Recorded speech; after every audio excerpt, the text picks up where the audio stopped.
Maayong buntag sa tanan, welcome back sa atong karagdagang kaalaman. Now, ato pag-istoryahan karon is all about sexual harassment under Republic Act 11313 or the Anti-Bastos Law. Specifically under Section 4. Unsay naa sa Section 4?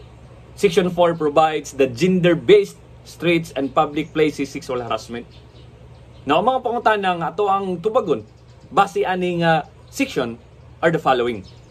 Una, unsa nga mga acts are considered sexual harassment? Kinsa ang makakommit ani nga violation? Kinsa ang mamahimong biktima ani nga violation? And necessary ba nga naay intent o sa ka ma-held liable aning Section 4 of Republic Act 11313? Now, unsa ning Section 4 sa 11313? Section 4 of Republic Act 11313 provides the crimes of gender-based streets and public places sexual harassment are committed through unwanted, uninvited sexual actions or remarks against any person, regardless of your motive or regardless the motive of such actions or remarks. Now, based on this provision, ni ana siyang makomit kuno against any person. Meaning, dili lang kay sa babae, dili lang kay sa lalaki, dili lang sa gay, dili lang kay sa lesbian. Applicable ni tanan. As long as ang imuhang acts are those enumerated under this section.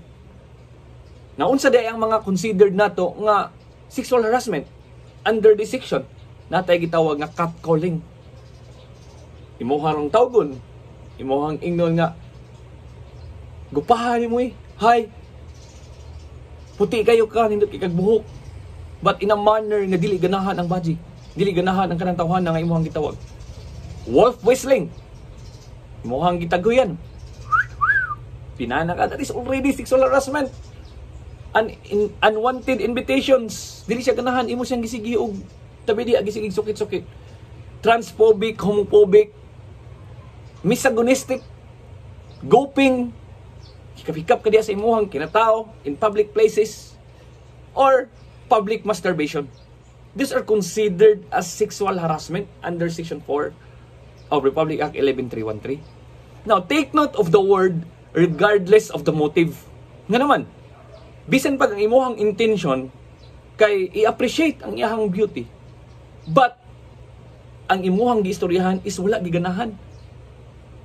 Nahimo nga unwanted sa iya, nahimo nga uninvited sexual remarks sa iyahang pamati, then with that pwede siyang moreklamo nimo for sexual harassment. Nga naman, klaro man ang nasa Section 4 nga makomit ni siya against any person regardless of the motive of such actions or remarks.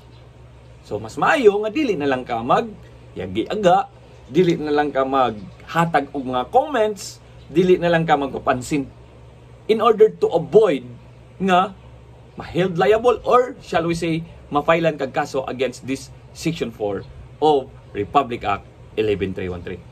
Thank you and God bless us all.